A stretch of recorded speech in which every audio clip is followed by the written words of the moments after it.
Alright folks, Bearded Appliance Repair here, and we are going to tackle that terrible noise we just heard.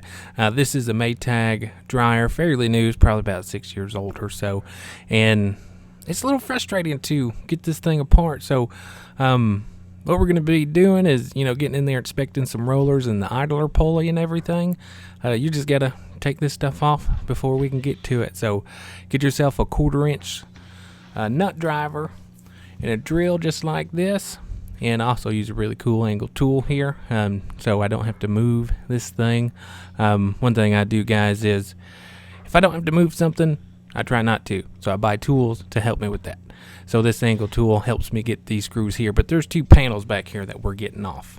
The one that's right behind the control panel, and the other one, is right next to it, and that one there is hiding some screws so we can pop this top off and get to where we need to go. But yeah, there's a handful of screws you got to get off on the back of this, so that's what we're doing here.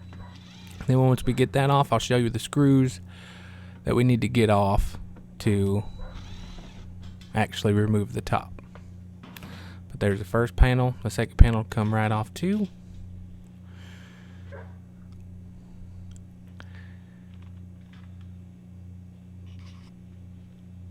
Now, there's one there on the white and one on the other side. Now once you get those off, you push the top back towards the wall. It'll free it up, and then you can lift that up to get out all the other screws that you need to get out. After you get this up, you will have to change over to a T15 torque bit to get the rest of the screws out. There's some you need to get out on the bottom of that front panel, and there's some you need to get out on top. Now the previous models to these, they would hinge up perfectly, no trouble, but this thing here, it's not connected in the back at all. They didn't design a place for us to hinge it up or nothing, so that's what makes it a pain for me. But the torque screws that are on the white panel, that's what you want to remove. Do not remove the ones on the the tin or the steel, the stainless steel color. There's 4 of them, 2 on the left, 2 on the right. Then there's 4 1/4 inch screws on the bottom panel here that we need to take care of as well, and then some more torque screws behind that door, and some 2 Phillips screws as well. We also, or what I like to do, is remove the lint trap, and I tend to just set it in the tub there, or the drum I should say. And yeah, here's the 2 Phillips screws connected onto that lint trap housing, and then after that we will get those 3 torque screws up top here. After you get all these screws out, now finally that panel will come off.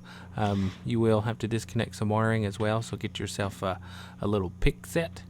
But to get this panel off, there's some little tabs up top, and you'll see it, and sometimes you just need a screwdriver or a pick set, where you can just get down in there and pry up that little tab that holds it in place.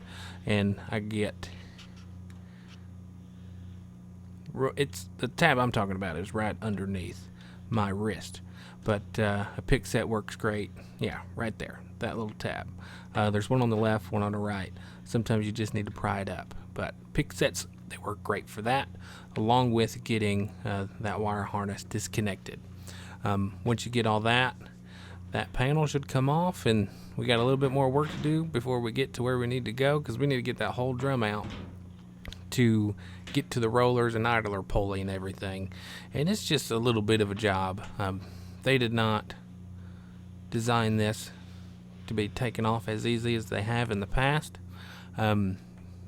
They've designed it for looks like this time around, because these things, they look wonderful, they look great, but they're just not as easy to work on as they used to be. But these here, I believe they are 5/16 screws. There's 4 of them holding on that, 2 on the left, 2 on the right, and we're also going to get off that lint trap housing, that middle piece down there. And usually whenever you take this thing apart, you have a lot of lint stuck in what I'm taking off now, and it's a good idea to clean that out, along with cleaning out the blower housing, which we will also do in this video. You can see some lint down there as well on the floor of the cabinet. But yeah, once you get those screws out on that housing, she should come off, and yeah, look at all that lint on there. But all right, got that panel off, got those screws out, so now we can get this front drum holder off. And you just lift it up and pull towards you. Those two harnesses you took off, one was for that light, and this one here is for the auto dry. And whenever you guys put this thing back together, and I'll mention it whenever we do put it back together, is don't forget to hook these things up, especially if this is one of your first times doing it. I know whenever I was doing this type of work, whenever I first started, I would always forget to plug that stuff up. So if you don't plug up that one on the bottom, it won't dry in automatic dry. If you don't plug up the door won't work. But once we get all that off, we got to get the belt off. And this is the best view I can get for you guys to get that belt off. You will have to do it by feel. You cannot see what you're doing. But if you look at this video and put your hands back there, it might give you an idea of what you have to do. You pretty much pull that pulley up, and you can unwrap that belt from the motor and the pulley. But once you get it off, you pull that drum out and inspect these pulleys here.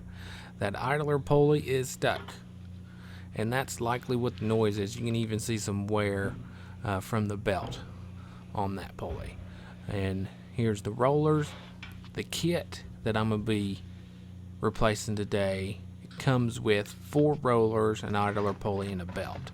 I'll start off by saying the belt will not work, but the 4 rollers will, and the idler pulley will. So as long as your belt is working or nothing's wrong with it, don't need to change it, this kit will work great for you, and I'll have it in the link down in the description below.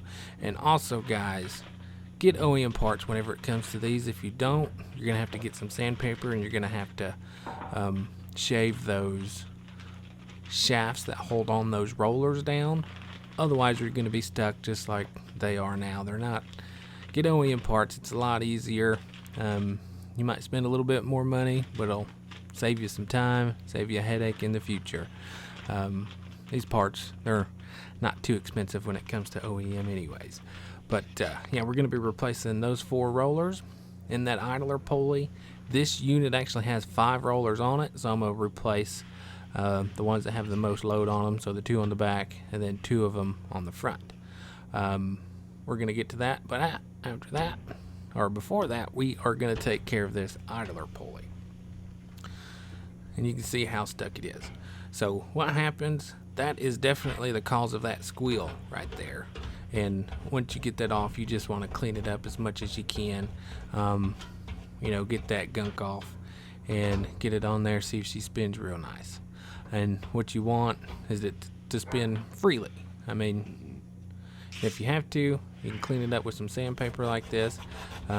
Since this one was stuck, we have to do it on this one just to make it spin nicely. But once we get it cleaned up, we'll get that idler pulley on, and you'll just see, I mean, it spins nice and free, and that's what you want to see. And if you guys are experiencing a squeal and all these things are you know, spinning just fine, just find the one that might just have a little squeak in it. But most of the time, whenever you run into these, that squeal is going to be coming from this idler pulley here. You guys can take it apart and see, or you guys can order this whole kit, and you should have everything you need, because you don't want to do this more than once. This thing can be a pain to take apart and put back together, so I don't think you want to take it apart and put it back together, take it apart again. That's what I do anyways. But yeah, we got that idler pulley swapped out. Now we're going to work on these rollers, and they're pretty much the same way. I mean, you just take off the old rollers. Those little keepers there, you can either cut them off with some diagonal cutters. That is a lot easier. I like doing it with the pick just in case.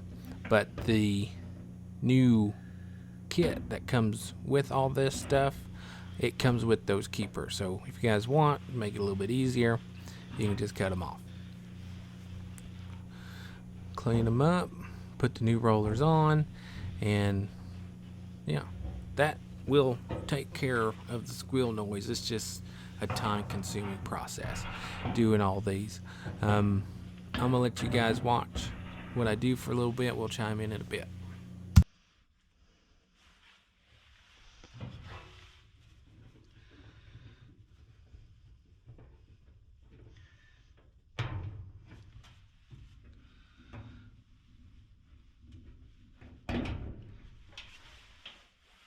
Alright, the back wheels are done, so we're going to work on the front now, and this is where the 5th wheel comes in. This is new. It's usually just been 4 rollers on the front here, and they swapped it up to 5 on this model, and the kit only comes with 4, but I'm changing out the ones that have the most load on it, which I believe is this one here on the right, and then the one at the bottom or in the middle. They look like they're the lowest, so it looks like they got more load on it than that one on the left does, so I'm going to change out these two. They all were spinning, you know, pretty free, so not a big deal on which one you do replace, really, as long as, you know, one's not sticking. You really don't even have to change these out if you don't want to, but this is the kit I carry on the truck, so that's why I'm changing these out. And I mean, it also will keep you from having to do this again in the future if these drum wheels start to squeal instead of that idler pulley. So if you just change out one, who knows, maybe another year down the road you may have an issue with these rollers instead, and then you'll have to do this all over again. So it's not, you know, terribly expensive like I was saying before to get this kit and replace all of them. And if you want an additional one, I mean, I will link in the description these parts individually, but if you get them individually, it's going to be more expensive than the kit anyway, so the kit is definitely the way to go. But I mean, just like the ones on the back, take off the old ones, put on the new ones, and you'll be good to go. And this is to show you that the belt is too short for this model, so we cannot use that belt, so we're going to put the old belt on. I don't think this thing's going to break at all, so I mean, it didn't look like it was in terrible shape. Actually, well, it don't matter, but everything's ready to go. Before we put it all back together, we will give her a good cleaning.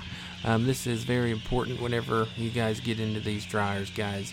You guys don't want to have a house fire, so make sure you guys clean this thing out while you guys are in it.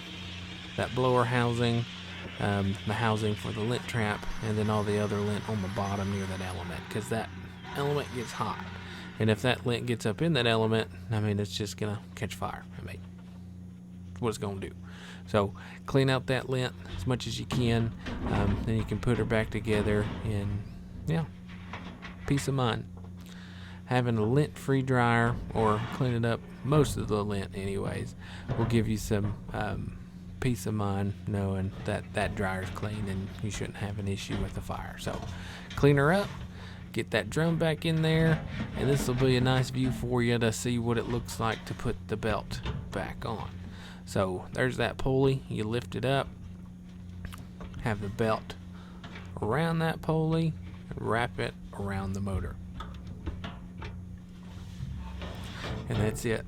And again, you will not be able to see what you're doing. You're going to have to do it by feel.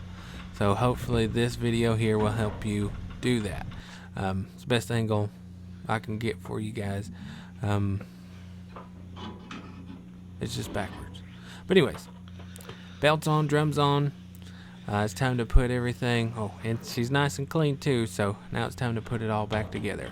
Those rollers, I try to fit those underneath the drum, and then that piece has a little hanger on them, and you just lift it up into the hanger. And if you can't get them in there just right, you can spin that drum, and that'll make it to where it will fit on those wheels properly. You can also clean that that out in there too before you guys put it all back together. A lot of people, they like to use like a condenser brush and stick it down in there to clean that out, and I wouldn't do that, guys. If anything, try vacuum if you can find something that'll fit down in there. But if you guys use those condenser brushes, you're just going to push that lint down into that housing. The only way I would want to clean this is by doing this here, taking it apart and cleaning it that way, because you're just going to push lint through that blower housing, and then you'll get another noise. So don't do that.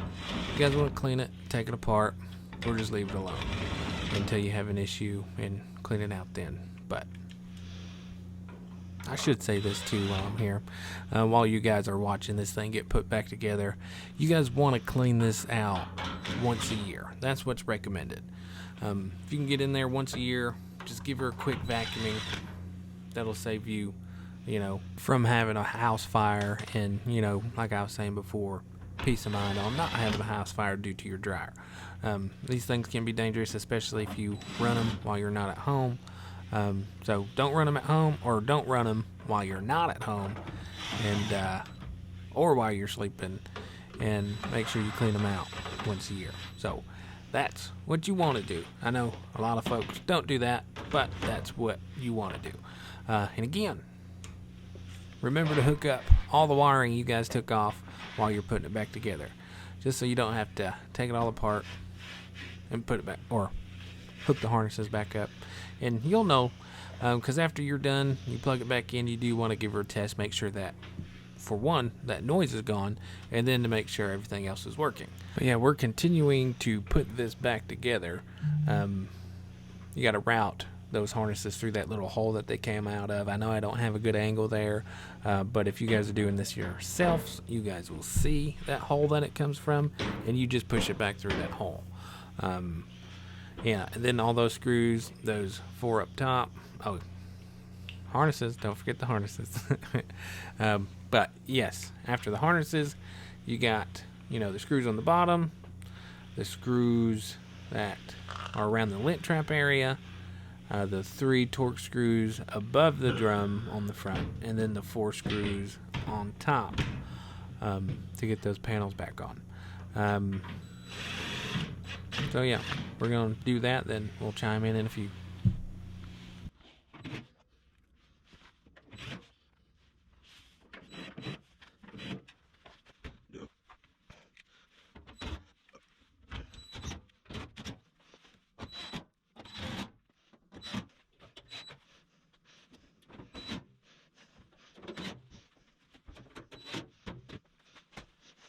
All right, we got all those screws back in. Now we got to put this top panel back on, and there's these little tabs on the cabinet side, and you can barely see them, but you just pretty much got to line it up with the top panel. There's a little gap in the top panel, and once you line those up, you can pull the top panel towards you, and it should fit right into place. And you'll know because there will be a sizable gap, and it should be, pretty much flush with it. But once you get it into place, you got those 2 screws for the top panel, one on the left, one on the right. Then you got that panel to put back on, the 2 panels, I should say. And right here, before you actually put on everything else, you can plug it up and give it a test to make sure everything is good to go. So you don't have to take all the stuff back off, just in case there is something that you guys forgot. But I didn't do it in this case. That is what I usually do, but I think I trusted myself enough to go ahead and put everything back together. Then we'll give her a good test at the end. But yeah, after you get all this done, everything's good to go. That's it. The repair's done. This here, with everything that I've done, and keep in mind, I was recording a video at the same time. It probably took me an hour and 20 minutes to do all this. But if I were to be doing it without doing a video, I can probably get it done in 30 to 45 minutes from start to finish. But this is it. Dryer sounds a heck of a lot better there's no noise or no excessive noise, no squealing from that dryer anymore. So we know we're good to go. This is another video from Bearded Appliance Repair. I do appreciate y'all watching. Give me a like, subscribe, and y'all have a good day.